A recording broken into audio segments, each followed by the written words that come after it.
Als wir erfahren haben, dass die Möbel endlich kommen werden, haben wir den Tag mit einer schönen Stärkung gestartet und zwar mit Soufflé-Pancakes. Ich werde euch da das Rezept unten verlinken, die waren echt super lecker und haben dann auch schon die Lieferung der Möbel erhalten. Es waren zum Glück Freunde bei uns, die uns geholfen haben mit den ganzen Paketen und mit dem Auspacken, mit dem Aufbauen. Danke Marco, danke Sam. Und ich konnte einfach nicht warten. Wir haben einfach gleich losgelegt. Marco und ich haben gleich mal die Wickelkommode aufgestellt und ich werde euch jetzt mal so eine Montage einblenden und dann zeigen, wie ich sie eingeräumt habe. Wir haben uns hier für eine Wickelkommode von Quax entschieden, die wir über Kindermax bestellt haben und sind super happy mit dem Look von der Wickelkommode. Ich war am Anfang etwas skeptisch, weil sie keine Laden hat, ob das praktisch genug sein wird, aber habe dann echt tolle Behälter gefunden, die man drinnen reinstellen kann und die alles schön organisieren und ich glaube, dass es ganz gut sein wird. Wir werden die Wickelkommode übrigens in unser Zimmer stellen, weil natürlich für den Anfang mit Baby, wo man vielleicht auch nachts oft wickeln muss, ist es sicher praktischer und sie passt sehr gut zu unseren Möbeln. Man kann die dann übrigens später auch weiterverwenden.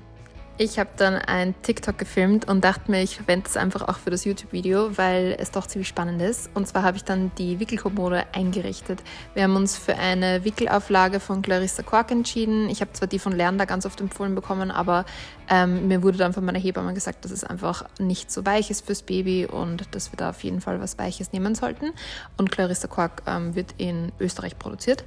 Dann habe ich so die wichtigsten Dinge in diese Behälter gegeben, die dann auf dem Wickeltisch sein werden, sowas wie Waschlappen, Wickelunterlagen, dann Windeln und Feuchttücher und auch so die wichtigsten Sachen wie Mandelöl und sowas habe ich auch in einem Korb draußen und ein kleines Nachtlicht. Dann in den Behältern, die in die Wickelkommode reinkommen, habe ich ganz viele Muslin Cloths gegeben. Auf Deutsch sagt man, glaube ich, Mulltücher, Windeln. Und ein paar Decken und auch so kleine Waschlappen. Dann in das untere Fach habe ich Hauben und Socken gegeben und Lätzchen, also Patterl auf Österreichisch und ein paar Schnuller. Genau, das sind so die paar Basics, Accessories und so weiter. Dann rechts habe ich so kleine andere Behälter gekauft, wo ich 3 verschiedene Kategorien unterteilt habe. Und zwar einmal Strampler, dann einmal Hosen und einmal Onesies. Und die habe ich einfach zusammengelegt. Das ist gar nicht leicht, Babykleidung zusammenzulegen, ist echt eine Challenge. Und habe da einfach so die neugeborenen Kleidung, die ich so habe, reinsortiert.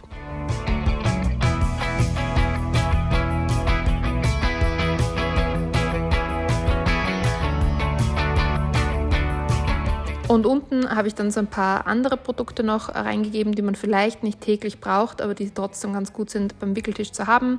Das sind einfach so verschiedene Dinge, die mir auch meine Hebamme empfohlen hat. So ein paar Apothekensachen, also Medizin, Babyapotheke quasi und ein paar Pflegeprodukte und Kosmetikprodukte, die man vielleicht nicht wirklich am Anfang braucht, aber trotzdem gut zu haben. Ich habe übrigens dann dahinter noch Windeln reingeschlichtet.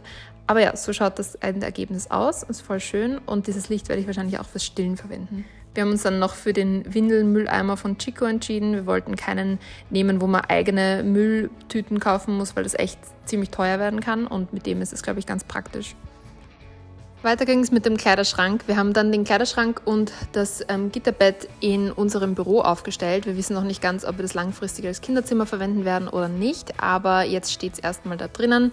Ein Kleiderschrank ist natürlich nicht wirklich Teil der Erstausstattung, ist nicht so notwendig am Anfang, aber es ist doch sehr praktisch, wenn man einfach die ganzen Babysachen an einem Ort haben möchte. Marco hat mir auch da geholfen. Schaut mal, wie schön die Türen sind. Ich finde, der ist einfach so wunderschön, der Kleiderschrank. Ein kurzer Reminder, ich habe einen 10% Discount-Code für Kindermax, also schaut auf jeden Fall in die Infobox. Das Gitterbett ist super praktisch, weil man es auch später verwenden kann als Kinderbett. Und wir haben uns da auch für die größeren Maße entschieden, von 70 x 140. Das heißt, es kann auch wirklich lange mitwachsen. Ich habe jetzt diese mobile Halterung montiert. Und zwar ist die von einem kleinen Etsy-Shop, habe die gefunden und fand die voll schön und habe dann separat diese Spieluhr gekauft. Ich werde euch die unten auch verlinken. Die kann nämlich Musik spielen und gleichzeitig dreht sich der Haken unten. Das heißt, wenn man Mobile dranhängt, dann dreht sich das auch. Und meine Tante hat mir dieses wunderschöne Mobile geschenkt. Schaut mal, wie süß das ist. So schön. Und das werden wir da jetzt anmontieren. Das Baby wird nicht in diesem Bett schlafen, Aber eine Freundin von mir hat auch, also zumindest nicht in den ersten Wochen, meine ich, aber eine Freundin von mir hat auch ein Gitterbett mit einem sich drehenden Mobile und legt da ab und zu das Baby ab und sagt, dass das Baby das total gerne mag und auch einfach so zum Untertags Spielen oder so ist es ganz angenehm, das Baby da reinlegen zu können. Und ich glaube, so ein Mobile ist ein bisschen Entertainment im Bett.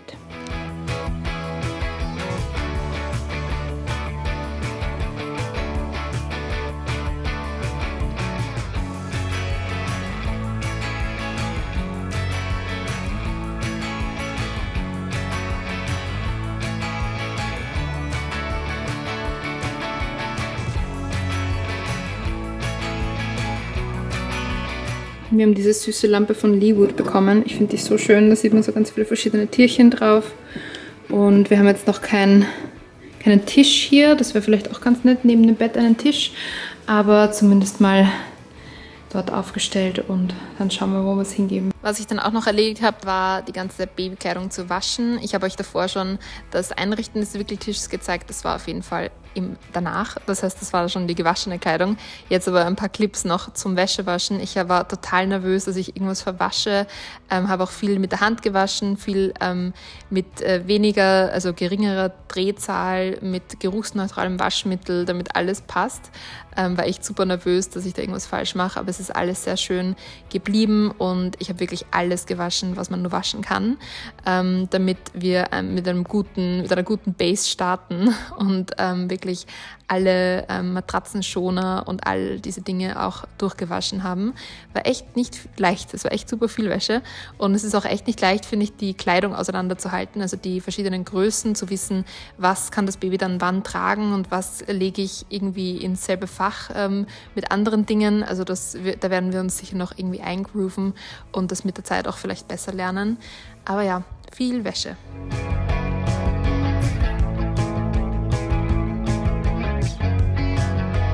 Next up haben wir das Beistellbett aufgebaut. Da wird unsere kleine Maus die ersten Monate lang wahrscheinlich drinnen schlafen.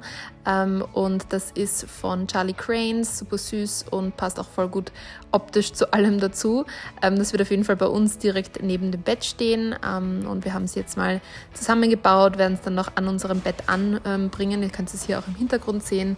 Und genau, haben wir auch dafür eine Matratze und einen Matratzenschoner schon gekauft. Guten Morgen. Ja, die Möbel sind angekommen und wir haben sie aufgebaut. Ich bin gerade noch dabei, so die Wäsche zu waschen, wie ihr sehen könnt. Da oben ist noch sind noch die Wollsachen, die per Hand gewaschen werden müssen. Im Bettchen, zeige ich euch jetzt gleich mal.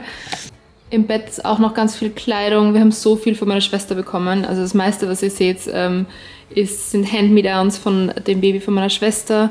Ein paar Sachen haben wir selber auch gekauft, wie zum Beispiel das hier. Ich fand das total schwer, so Pyjamas mit Zip zu finden, also wie sagt man dazu, Strampler? Ja, Strampler mit Reißverschluss zu finden. Die meisten, die meine Schwester mir gegeben hat, waren mit Knöpfen und mir wurde einfach gesagt von Scotts Schwester, dass das mit Reißverschluss einfach am Anfang vor allem viel, viel stressfreier ist. Aber ja, das muss jetzt dann alles noch zusammengelegt werden und verräumt werden. Ich habe gerade meinen Postpartum Basket zusammengestellt fürs Badezimmer und dachte mir, ich zeige euch mal, was hier drinnen ist.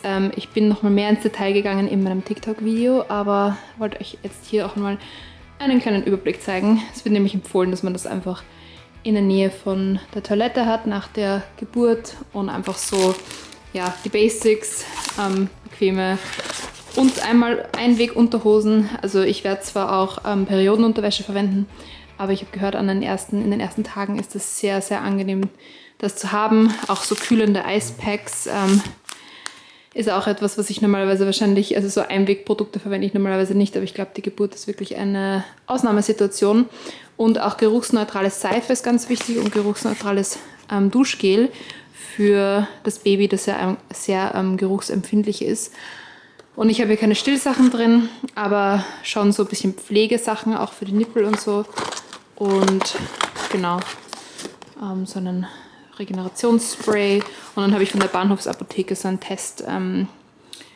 Testpaket bestellt und probiere da ein paar Sachen aus. Ein Sitzbad zum Beispiel. Bevor es an den Laptop geht, wollte ich euch noch das hier zeigen. Ich habe das fürs Babyzimmer gemalt und ich hatte noch 2 weitere und ich finde sie einfach nicht. Also ich habe insgesamt 3 so in diesem Stil so Bilder gemalt, die ich aufhängen wollte. Und ich finde nur noch dieses eine in Gelb und ich möchte jetzt nicht weitere malen. Ich bin desperately auf der Suche und durchsuche gerade alles, aber ich möchte es gerne eben an die Wand hängen. Ich finde das so schön. Und ja, wish me luck. Ich hoffe, ich finde es.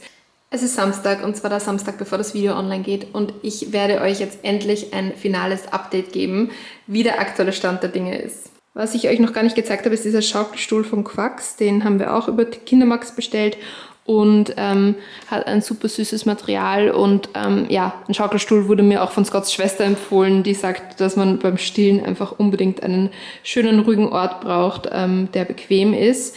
Man stillt ja doch mehrere Stunden am Tag. Ja, und der bleibt wahrscheinlich nicht hier, der kommt wahrscheinlich entweder ins Babyzimmer bzw. Büro oder er kommt hier in diese Ecke neben dem Bücherregal. Mal schauen. So, weiter geht's. Und so schaut jetzt aktuell der Baby Corner aus, nennen wir es mal so, weil ein ganzes Kinderzimmer ist es ja nicht. Fangen wir mal hier oben an. Wir haben hier oben ein paar Bücher, da müssen wir noch ein Bücherregal kaufen, aber für jetzt finde ich es ganz süß so gelöst. Das hat Scotts Mama uns mitgebracht. Ich glaube, das hat mal Scott gehört. Ich finde, das ist so süß. Dann diese Zitrone, das ist so ein Stapelspielzeug, ist, ich werde euch die Marke einblenden, ich weiß nicht, wie man es ausspricht, aber Kongensiot oder so. Finde ich super süß und ich liebe Gelb und ich glaube, das wird so das Theme von ihrem das Theme von ihrem Zimmer werden. Dann hier drinnen haben wir links die Kleidung aufgehängt, die ja hängen kann oder soll. Ein super süßer Winteroverall von meiner Schwester, den sie uns geschenkt hat. So süß. Da unten haben wir dann Spielzeug noch. Dann haben wir hier auch noch Deko, die wir aufhängen werden. Das kommt wahrscheinlich hier drüber. Mal schauen. Aber das sind auch super süß. Haben wir von einer Freundin bekommen zur Babyshower. Und hier rechts ist dann auch noch ganz viel Kleidung. Also da haben wir hier die nächste Größe. Wieder Hosen, Onesies und Overalls. Dann hier die nächsten Größen. Da haben wir vereinzelt auch ein paar Sachen schon. Und das ist von Kam Kopenhagen so eine mobile Wickelauflage. Hier unten haben wir dann einen Baby-Carrier für Neugeborene. Dann so Waschnetze, weil man Babykleidung ja ganz oft im Waschnetz waschen sollte, damit sie ja, schonender gewaschen wird. Dann haben wir hier noch so ein paar Sleeping Bags und ja, alle möglichen ja, Side Products, die nicht Kleidung sind. Das ist jetzt mal random. Da haben wir einfach ein paar random Sachen von uns drinnen, die wir noch für das Babyzimmer wahrscheinlich verwenden werden, wie zum Beispiel Batterien. Und hier unten ist dann so meine kleine Nursing Area mit meinen ja, noch weitere Binden und Stilleinlagen und alle möglichen Sachen, die ich fürs Stillen benötigen werde. Da kommt aber wahrscheinlich im Endeffekt dann auch Babykleidung rein. Und hier ist das Bettchen. Ich habe jetzt hier mal so eine Krabbeldecke abgelegt. Die ist so schön. Die ist auch von Kam Kopenhagen und ist einfach so schön gesteppt und schön dick, aber auch nicht, aber nicht so groß, was ich ganz angenehm finde. Ja, ist echt super süß. Dann haben wir hier einen Mooney. Den habe ich mir letztens auch schon angeschaut, wie der funktioniert. Der hat nämlich ein Licht und kann auch Geräusche machen. Also das ist eine gute Soundmaschine für das Baby zum Einschlafen. Und ich habe es schon eingestellt mit dem Sound und dem Licht, die ich gut finde. Dann haben wir hier das Going-Home-Outfit für die Geburt. Ich habe ja noch nicht so viel gepackt oder geplant, aber ein paar Dinge schon mal bereitgelegt. Und zwar diesen süßen Onesie von Leewood. Als ich den bekommen habe, war ich so begeistert. Ich finde, der ist so schön weich und einfach zuckersüß. Ja. Dann haben wir hier kleine Schuhe und eine Haube und eine Decke. Und auch dieses süße Kuscheltier von HVID. Ich weiß nicht, wie man die ausspricht. HVID? HVID? I don't know. Ja, aber die sind auch super süß und das ist eine super schöne, weiche Wolle. Und ja, obwohl es ein Sommerbaby ist, wurde mir von jedem gesagt, dass man auf jeden Fall warme Kleidung einpacken muss. Weil das Baby ja eigentlich 37 Grad gewöhnt ist und es gerne warm hat und die Temperatur noch nicht so gut regulieren kann. Ich habe dann auch noch diese super süßen kleinen Socken mit dabei und werde auch noch andere Sachen einpacken, aber die sind jetzt gerade noch in der Wäsche. Hier Hier dann noch so eine stabilere Krabbeldecke und die ist auch viel größer. Die ist von Charlie Crane und da haben wir jetzt noch den Schlafsack von der Kleinen. Der wird aber gerade gewaschen, der Überzug. Das ist von Cozy Me und ich blende euch mal ein, wie das dann ausschaut. Und dazu gibt es auch noch einen Polster. Aber ja, das sind die Überzüge gerade in der Wäsche. Dann baue ich hier gerade den Trip-Trap-Stuhl auf, beziehungsweise habe es mal bereitgelegt für Scott zum Aufbauen und haben auch schon die Badewanne bekommen. Die ist super praktisch, weil man kann die ganz gut verstauen und muss nicht immer im Badezimmer stehen haben, sondern kann das wirklich super gut einfach in die Abstellkammer stellen, wenn man es nicht braucht und aufmachen, wenn man es braucht. Und hier immer noch total viel Wollkleidung, die ich noch waschen muss. Aber das ist echt so mühsam mit Handwäsche. Aber ich glaube, ich werde es einfach ins Wollwaschprogramm geben und es wird schon passen. Ja, da hat sich eigentlich nicht wirklich viel getan. Das habe ich euch eh schon alles gezeigt.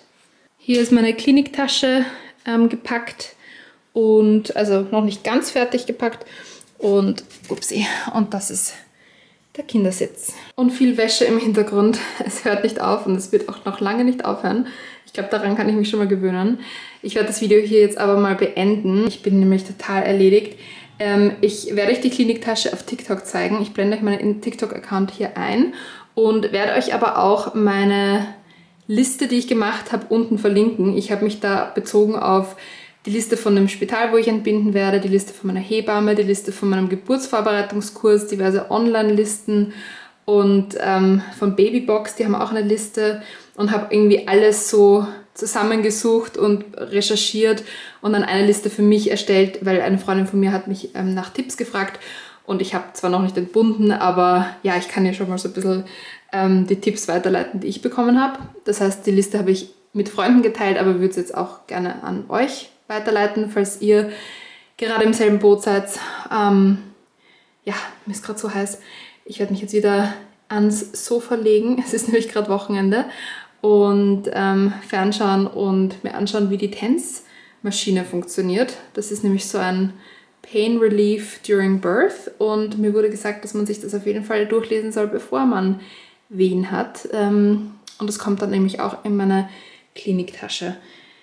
Also ja, meine To-Do-Liste wird kürzer, aber ist immer noch sehr lang. Aber ich bin so froh, dass wir das alles mit den Möbeln erledigt haben. Falls ihr irgendwelche Fragen habt, ich werde versuchen, euch alles unten zu verlinken. Aber wenn irgendwas noch unklar ist oder offen ist oder ja, meldet euch einfach gerne. Es hat sich jetzt in der Zwischenzeit nochmal einiges getan. Wir haben die Möbel nochmal umgestellt. Es sind im Grunde dieselben Möbel, deswegen werde ich euch jetzt kein Video einblenden davon, aber ihr werdet es wahrscheinlich im nächsten Video dann sehen. Aber ich bin sehr zufrieden, wie wir es jetzt verändert haben. Wir haben auch noch ein Regal von Frama aufgehängt, einfach nur um dem Raum ein bisschen mehr Möbel zu geben, ein bisschen mehr interessanter zu machen und ich habe auch so eine kleine Stillecke dann dort eingerichtet. Aber wie gesagt, das zeige ich euch im nächsten Video. Ich habe im Video ja auch kurz erwähnt, ich habe einen Discount-Code für Kindermax. Das ist wahrscheinlich sehr relevant für euch. Die haben nämlich echt super viele von den gezeigten Produkten bei sich im Sortiment und der Code ist 10%. Gibt euch 10% auf das gesamte Sortiment bis auf rabattierte Artikel. Also finde ich auf jeden Fall super spannend, vor allem wenn euch eben die Babymöbel gefallen. Die sind alle von dort und da war die Lieferung wirklich super easy und bin sehr zufrieden mit der Auswahl. Ich werde euch alles unten verlinken und danke nochmal fürs Zuschauen. Bis zum nächsten Mal. Ciao!